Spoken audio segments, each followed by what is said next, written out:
Mad Max conditions are coming. Desperation is rising as the economy rapidly deteriorates and food costs soar. Michael Snyder reports, how far would you go to feed your family? Hopefully that's a question that you will not have to answer anytime soon. But right now we're seeing millions upon millions of people become more desperate as economic conditions rapidly deteriorate and food costs soar. At this point, most Americans are just barely scraping by from month to month. And in poorer countries on the other side of the world, there are people that literally are starving to death. And as I've detailed previously, the UN has reported that 2.4 billion people did not have enough food to eat last year, and 900 million of them were facing severe food insecurity. Sadly, those numbers will inevitably be even higher for 2023. The global rice crisis has erupted, and the collapse of the Black Sea grain deal has greatly restricted the flow of agricultural goods from that part of the globe. Food costs are spiking all over the planet, and that's really bad news for all of us. For those of us that live in the United States, the good news is that nobody is starving at this stage, but food prices have become extremely oppressive, and economic conditions are quickly moving in the wrong direction. 670,000 full-time jobs have been lost in just the past 2 months, and on Friday we witnessed the worst unadjusted payrolls report for the month of August since the Great Recession. Yes, things are that bad. One recent survey discovered that 61% of Americans are currently living paycheck to paycheck, but I expect this number to go even higher in the months ahead. Inflation, mortgage rates over 7%, and credit card APRs north of 20% have pushed all income brackets into living paycheck to paycheck, according to a new survey from Lending Club Bank. In July 2023, 61% of U.S. consumers lived paycheck to paycheck, unchanged from June 2023, but 2 percentage points higher than July 2022. Generally, more consumers of all income brackets reported living paycheck to paycheck in July 2023 than last year. Alia Dudam, a money expert at Lending Club, told Fox Business, things are particularly dire for low-income workers. The same survey discovered that a whopping 78% of those that earn less than $50,000 a year are living paycheck to paycheck at this point. Lower-income workers have been the hardest hit by higher prices, particularly for food and other necessities, since those expenses account for a bigger share of the budget, study shows. Now 78% of consumers earning less than $50,000 a year and 65% of those earning between $50,000 and $100,000 a year were living paycheck to paycheck in July, both up from a year ago.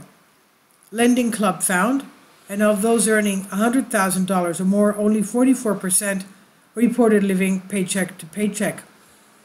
As I discussed last week, U.S. households that are feeling financial strain are increasingly turning to debt to make ends meet, and this has pushed debt levels to unprecedented heights.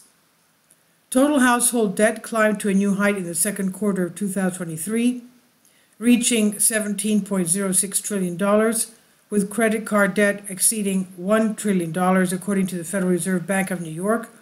As interest rates stay high, costs continue to rise for expenses like housing and cars, and student loan payments resume. The amount of debt may rise, according to economists who spoke to the Daily Caller News Foundation.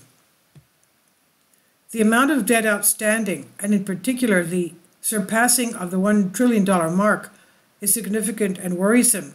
Peter Earle, an economist at the American Institute for Economic Research, told Daily Caller, it owes to a combination of several factors: the initial response to the pandemic, which prominently included the Fed setting policy interest rates at essentially zero for several years, made the amount of credit and the price of taking on debt extraordinarily cheap.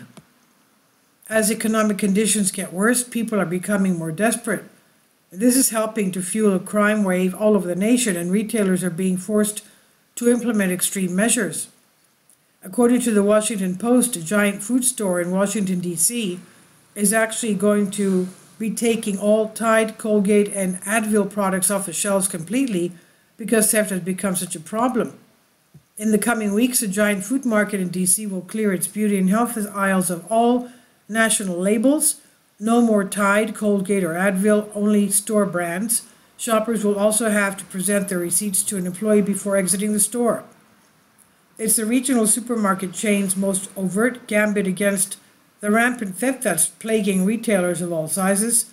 It's also a potential last-ditch effort to avoid shutting down the unprofitable store at Alabama Avenue, the only major grocer east of the Anacostia River in Ward 8. An executive for the chain told Washington Post that the company has no other choice, quote unquote, and she notes that other stores in the area have been doing similar things. Diane Hicks says we have no other choice. She's the senior vice president of operations, she said Thursday during a walkthrough with officials from the DC mayor's office, the Metropolitan Police and Fire Departments, and Chamber of Commerce. She added that other nearby stores have locked up all their products on those aisles or removed them altogether. I've been leaving it out for our customers, and unfortunately it just forces all the crime to come to us, she says.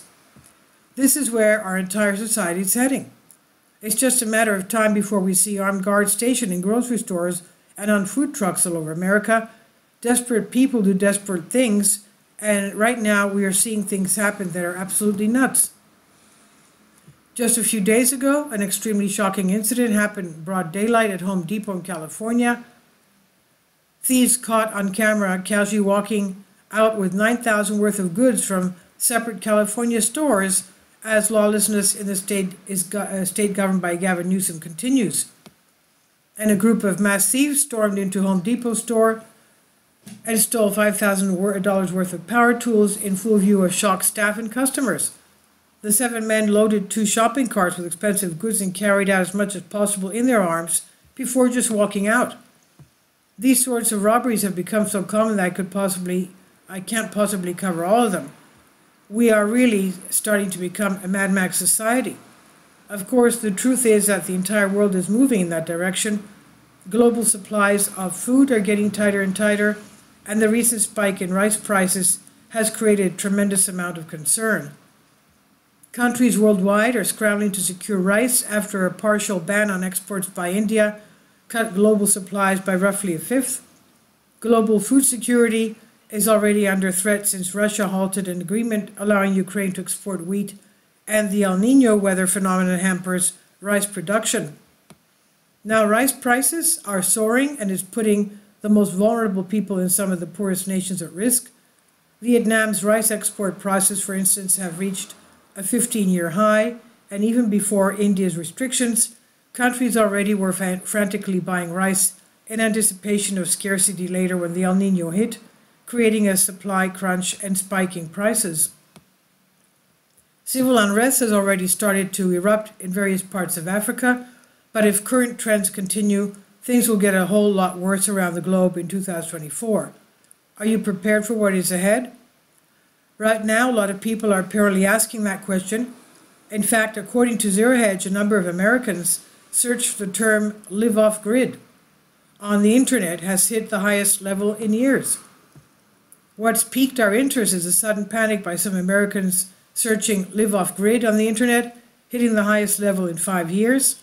The driving force behind finding a rural piece of land for dirt cheap, buying or building a tiny house, installing solar panels, and sourcing your own food and water might have to do with the worst inflation storm in a generation, while Democrat cities implode under weight of soaring violent crime.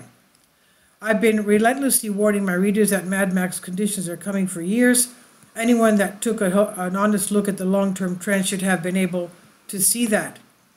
Global leaders have been making absolutely disastrous decisions for a very long time, and now we're going to reap the consequences. This is by Michael Snyder. He says about the author, my name is Michael, and my brand new book entitled End Times is now available on Amazon. In addition to my new book, I've written 6 other books that are available on Amazon, including 7-Year Apocalypse, Lost Prophecies of the Future America, The Beginning of the End, and Living a Life That Really Matters, Commissions Earned. When you purchase any of these books, you help to support the work that I'm doing, and one way that you can really help is by sending copies as gifts to family and friends. Time is short, and I need help getting these warnings into the hands of as many people as possible. I've also started a brand new Substack newsletter, and I encourage you to subscribe so that you won't miss any of my articles. I've published thousands of articles on the Economic Collapse blog, End of the American Dream, and the Most Important News, and the articles that I publish on those sites are republished on dozens of other prominent websites all over the globe. I always freely and happily allow others to republish my articles on their own websites, but I also ask that they include this about the author section with each article. The material contained in this article is for general information purposes only, and readers should consult licensed professionals before making any legal, business, financial, or health decisions. I encourage you to follow me on social media, Facebook and Twitter, and any way that you can share these articles with others is definitely a great help. These are such troubled times and people need hope. John 3:16 tells us about the hope that God has given us through Jesus Christ. For God so loved the world that he gave his only begotten Son, that whosoever believeth in him should not perish but have everlasting life. If you have not already done so, I strongly urge you to invite Jesus Christ to be your Lord and Savior today. This is by Michael Snyder on the Economic Collapse blog. Please leave your comments, and thank you for your support. Please support my Patreon account. The daily posts are 5 videos daily, and they are totally different from what I have on my YouTube channel. Thank you so much for your support and that you find all my content so interesting. You'll find the Patreon account details in the description box below.